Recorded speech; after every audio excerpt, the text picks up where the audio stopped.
Carla, nagbe-break lang kami, merienda time. Pambihira. Hirap pala na maggawa ng bahay. Ganito na lang usapan natin. Hintayin na lang ako. Oh? Hindi na.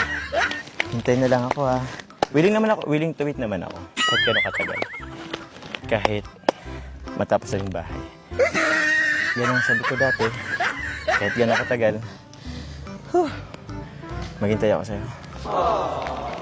What is this I'm feeling? Nabira mo may tagapunas ka din naman. Eh, siyempre, okay lang magtrabaho ka dito. Bakit? Yung kamay ko, sobrang dumi. Hindi ko yan Uy! Ipupunas ko pa yun sa mukha ko. Ginamihan mo na. Diba? Sige, okay lang. Sige, akin na nga. Thank you Happy. Basang-basa na. Thank you Kahit sungit ka, sweet ka pa naman.